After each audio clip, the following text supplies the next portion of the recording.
রান্নাঘরে কাজ করছিল রত্না যখন, রতনলাল ঝড়ের বেগে ঘরে ঢুকে এলো।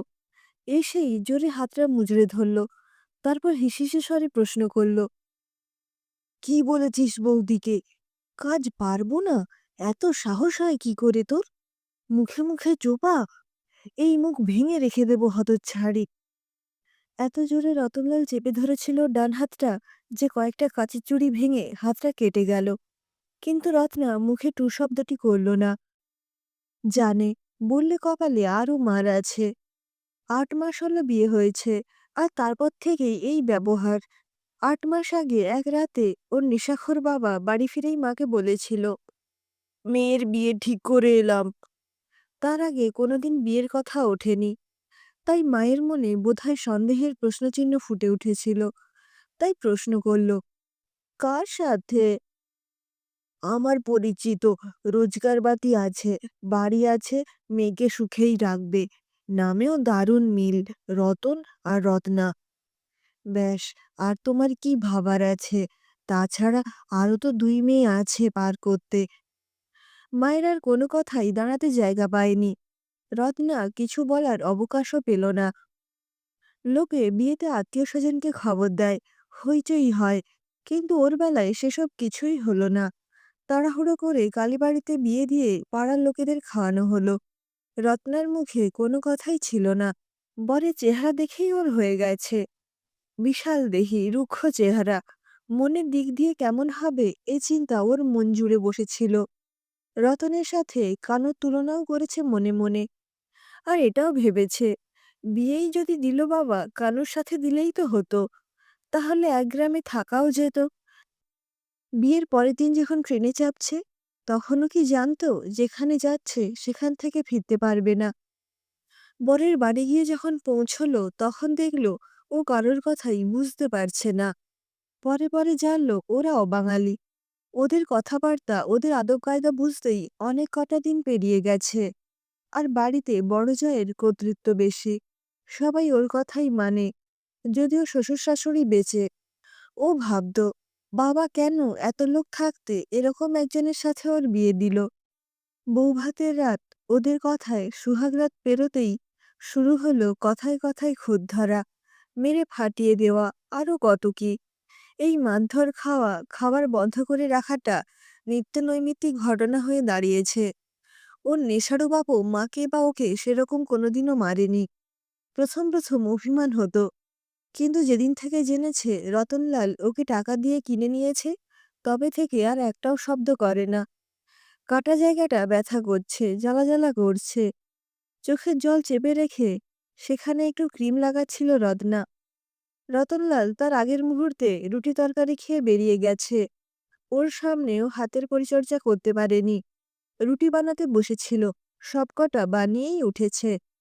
ততক্ষণ হাতটা জ্বালা ব্যথা করলেও ওদিকে মন দেওয়ার চেষ্টাও করেনি। এখন মনে হচ্ছিল বাকি চুড়িগুলোও খুলে ফেলে, কিন্তু তাহলে শাশুড়ির বকা খেতে হবে। চুড়ি নাকি বিবাহিতরা খোলে না, বাঙালিদের শাখাপলার মতো। কিন্তু যে বিয়েতে মনের মিল হলো না, সেখানে অস্ত্রের চিহ্নগুলো কি মানে তা রত্ন বুঝতে পারে না। কাচের চুড়ি পরতে ও ভালোবাসত, কিন্তু জানতো না চুড়ি পরার জ্বালা। তোর হাত দুটো কাচের চুড়িতে খুব সুন্দর দেখায়, রত্নাকে বলেছিল ছায়া রথের মেলায় ঘুরতে এসে। তার বহুদিন আগে মায়ের কাছে বায়না করে কিছু চুড়ি নিয়েছিল ও, যার বেশিরভাগই ভেঙে গেছে। ছায়ার কথা শুনে ওর আবার চুড়ি কেনার শখ জাগল।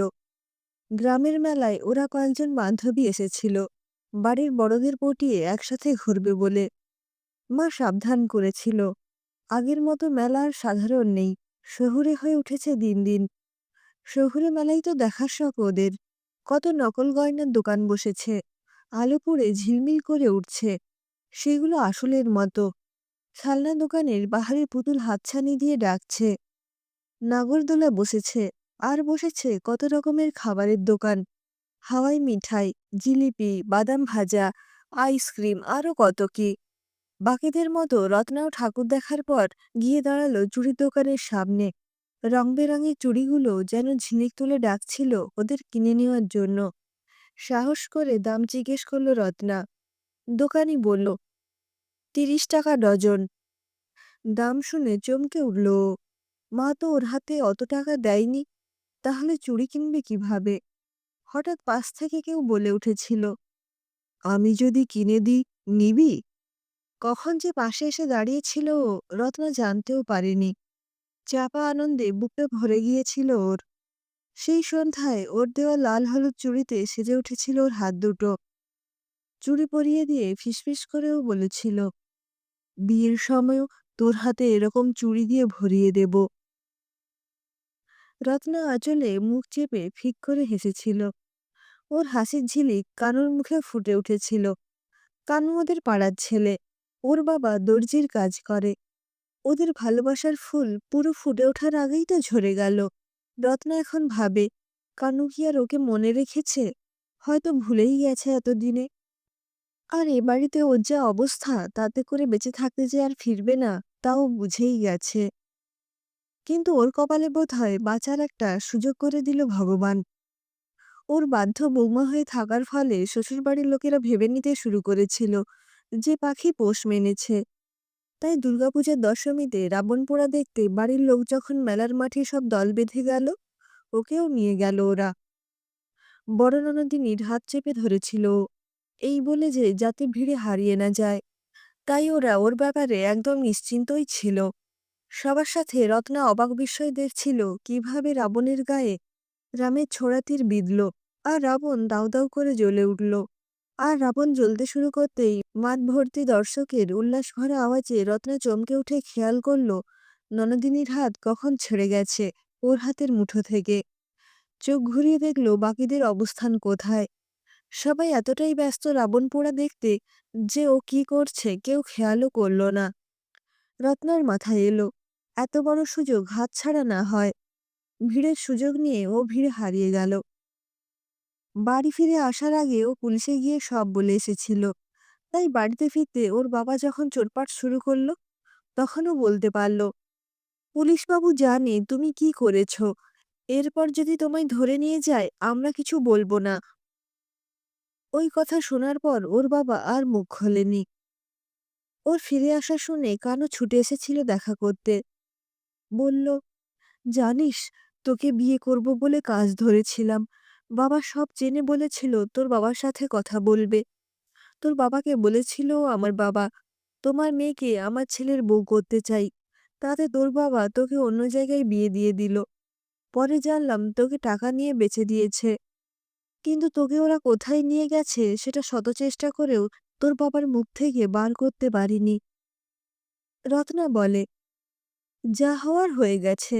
এখন আমি আমার মতো করে চলব। হাতের কাজ শিখব, রোজগার করব। তাহলে বাবা আর চোটপাট করতে পারবে না। একটা কথা বলবো রত্না, আমি কিন্তু তোর জন্য চুড়ি কিনে রেখেছি।